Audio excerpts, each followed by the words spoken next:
प्रभु यीशु मसीह के नाम में आपको अनुग्रह, शांति और आशीष मिले।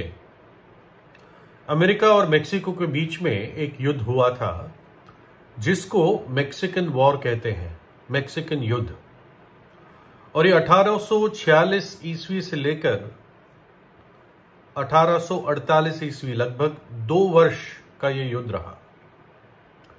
और जैसे आप जानते हैं, ज्यादातर युद्ध में जवानों को ही भेजा जाता है और बेचारे जवान ही मारे जाते हैं। और सबसे दुख जो होता है वो माताओं को होता है, माओं को होता है, जिनके जवान बेटे युद्ध में मारे जाते हैं। एक प्रकार से एक बेटा जो होता है, जो विशेषकर जब युद्ध में भेजा जाता है, तो मां की चिंता उसके चारों ओर बनी रहती है ना। उसके दिल का टुकड़ा होता है ना। आजकल खैर बेटियां भी युद्ध में जाती है, ऐसा नहीं है, लेकिन विशेषकर जिस समय की मैं बात कर रहा हूं, विशेषकर जवान लड़के 16 साल, 17 साल, 18 साल के युद्ध में भेजे जाते थे और लाखों लाखों बेचारे मर जाते थे। तो एक मां का प्यार जो अपने बेटे के लिए होता है या अपने बच्चे के लिए होता है, बेटा हो या बेटी हो, है ना, जो बच्चे के लिए होता है, वो बाइबल में लिखा गया है। किन शब्दों में? क्या यह हो सकता है कि कोई माता अपने दूध पिए बच्चे को भूल जाए और अपने जन्माए हुए लड़के पर दया ना करे? हां, वो तो भूल सकती है, परंतु मैं तुझे नहीं भूल सकता। प्रभु कहता है कि एक मां अपने नए जन्माए बच्चे को, एक उसका जो कुछ ही घंटों का या कुछ ही दिनों का उसका जो पहलौटा बेटा है, बच्चा है, क्या उसको कभी भूल सकती है? कभी नहीं भूल सकती। दिन रात वो अपने उस बच्चे के बारे में चिंता करती रहती है ना। प्रभु कहता है, लेकिन मेरा प्रेम एक मां के प्रेम से बढ़कर है ना। जिस प्रेम से परमेश्वर ने मुझे और आपसे प्रेम किया, वो एक मां के प्रेम से बढ़कर है। और प्रभु कहता है, देख, मैंने तेरा चित्र हथेलियों पर खोद कर बनाया है। तेरी शहरपनाह सदैव मेरी दृष्टि के सामने बनी रहती है। यानी तू सदा मेरी दृष्टि के नजरिए में बना रहता है, मेरी आंखों के सामने तू सदा बना रहता है, बनी रहती है। ये प्रेम परमेश्वर का है। मां की आंख बंद हो जाती है, कभी मर जाती है या वो सो जाती है, तो उसकी दृष्टि अपने बच्चे से हट जाती है, भूल भी जाती है कभी कभी, है ना। जब गहरी नींद में होती है, उन घंटों में वो बच्चे को थोड़ी देर के लिए भूल जाती है। प्रभु कहते हैं, लेकिन मैं तुझे नहीं भूलता। ये परमेश्वर का प्रेम है। तो डॉक्टर मूडी एक ऐसी मां के बारे में बताते हैं, डीएल मूडी, सॉरी, और वो बताते हैं कि उस मां का बेटा आया मां के पास कि मां, मैं युद्ध में, फौज में जाना चाहता हूं और मेक्सिको के साथ हमारे देश का युद्ध शुरू हुआ है और मैं युद्ध में जाना चाहता हूं। तो मां को चिंता थी कि एक तो क्या गारंटी है कि बेटा वापस आएगा। लेकिन ये मां प्रभु यीशु की एक सच्ची और अच्छी विश्वासी थी और इसको चिंता थी, अगर मेरा बेटा बिना प्रभु को जाने, बिना यीशु को अपने हृदय में जाने मर गया, तो मेरा बेटा नरक चला जाएगा, है ना। तो मां को इस बात की बड़ी चिंता थी कि इसके अनंत काल का क्या होगा।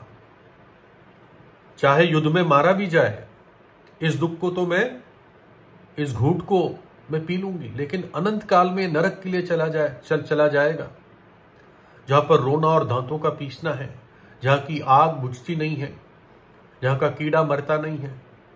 कैसे मेरे बेटे की आत्मा अनंत काल तक तड़पती रहेगी अगर ये अपने पापों में ही मर गया। तो इसलिए मां ने उसको बड़ी विनती की, बेटा ऐसे कर, तो प्रभु यीशु को अपने हृदय में बुला ले, अपने पापों से पश्चाताप कर ले।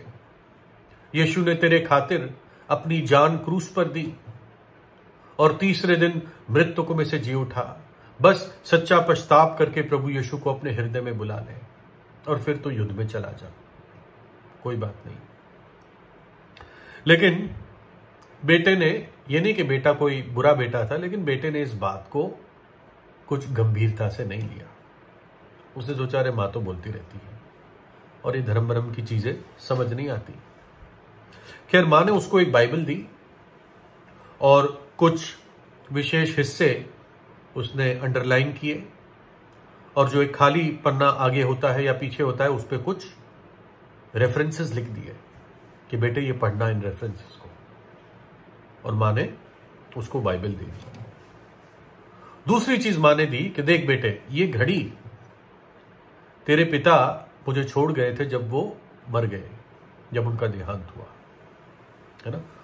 उन दिनों घड़ियों का इंपॉर्टेंस था। आजकल तो लोग सेलफोन से ही काम चलाते हैं, तो एक घड़ी भी गिफ्ट में दी जाती थी तो बड़ी बात मानी जाती थी। आजकल तो वैसे घड़ियां बहुत सस्ती हो गई है, या तो जो महंगी होती है रोलेक्स जैसी, वो तो बहुत ही महंगी होती है। तो माँ ने पिताजी की घड़ी बेटे को दी और कहा देख बेटे, ये घड़ी पहनना और याद रखना हर दोपहर 12 बजे मैं तेरे लिए प्रार्थना कर रही हूंगी। हर दोपहर 12 बजे मैं तेरे लिए प्रार्थना कर रही हूं। और बेटा बाइबल घड़ी दोनों लेकर युद्ध पर चला गया, और बाइबल उसने इसलिए रख ली क्योंकि माँ ने प्यार से दिया था, माँ का दिल तोड़ना नहीं चाहता था, इसलिए उसने बाइबल रख ली।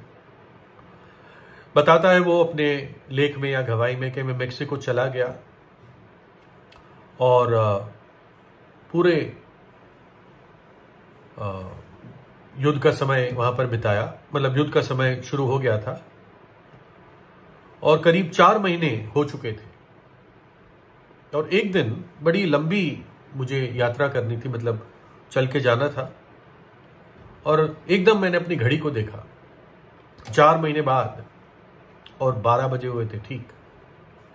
और मैंने याद किया माँ ने क्या कहा था, हर रोज 12 बजे दोपहर को मैं तेरे लिए प्रार्थना कर रही हूं।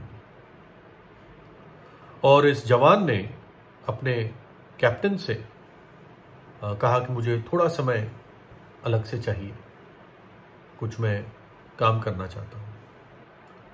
तो कैप्टन ने कहा ठीक है, अपने आप को रिलीव करो। तो वो कहता है मैं पेड़ के पीछे गया एक उन्हीं मेक्सिको के जंगलों में, और मैंने उस पेड़ के पीछे परमेश्वर से प्रार्थना की कि मेरे माँ का जो परमेश्वर है मुझे बचा ले। उस दिन उसने अपने पापों से पश्चाताप किया और प्रभु यीशु पर विश्वास किया, और इतना ही नहीं, वो उस युद्ध में बच भी गया, वो जिंदा वापस आया, है ना। परमेश्वर ने एक प्रकार से उस माँ को एक नया तोहफा दिया, ना केवल बेटा दिया परंतु एक बेटा नया जीवन पाया हुआ दिया। ना केवल बेटे का जीवन सुरक्षित रखा परंतु उसको एक नया जीवन दिया, उसको उद्धार दिया, और मां की खुशी हम समझ नहीं सकते। और फिर उस युद्ध के बाद इस जवान ने अपने आप को प्रभु की सेवा के लिए दिया। उसने कहा कि पहले मैंने फौज में भर्ती होने के लिए अपना नाम लिखवाया था, लेकिन अब मैं प्रभु यीशु की सेवा के लिए अपना नाम आगे करता हूं। और ये परमेश्वर का सेवक हुआ, जहां तक मुझे समझ में आता है। कितनी सुंदर बात है। लेकिन इन सब में हम मुख्य बात देखते हैं, प्रभु कहता है मेरा प्यार तेरे प्रति एक मां के प्यार से बढ़कर है। निरंतर तू मेरे सामने रहता है या सामने रहती है। परमेश्वर की दृष्टि अपनी भेड़ों पर बनी रहती है। प्रभु यीशु कहता है मैं अपनी भेड़ों को जानता हूं, वो मेरी आवाज को पहचानती है। प्रभु यीशु हर एक पापी के दिल के द्वार के बाहर खड़ा हुआ खटखटाता है, और प्रभु कहता है देख मैं तेरे द्वार पर खड़ा हुआ खटखटाता हूं। यदि कोई मेरी आवाज सुनकर अपने द्वार को खोलेगा तो मैं भीतर आकर प्रवेश करूंगा और उसके साथ भोजन करूंगा और वो मेरे साथ, यानी मैं उसके साथ रहूंगा। प्रभु यीशु जब एक पापी के हृदय में आता है तो सारी बुरी चीजें, घिनौनी चीजें, गंदी चीजें बाहर निकालता है और उस व्यक्ति को सामर्थ्य देता है कि वो पवित्र जीवन बिताए, चाहे कैसे भी पाप क्यों न किए हो। टूटे और सच्चे मन के साथ जो भी प्रभु यीशु के पास आया है, बाइबल कहती है प्रभु यीशु का लहू हमें सब पापों से शुद्ध करता है। प्रभु यीशु धर्म बनाने नहीं आया, वो पापियों का उद्धार करने आया। प्रभु यीशु पर विश्वास करना जीवित परमेश्वर के साथ संबंध बांधना है। तो इन बातों पर प्रियजनों सोचिए, सच्चे दिल से पश्चाताप करें, प्रभु यीशु पर विश्वास कीजिए। प्रभु यीशु आपको आशीष दे।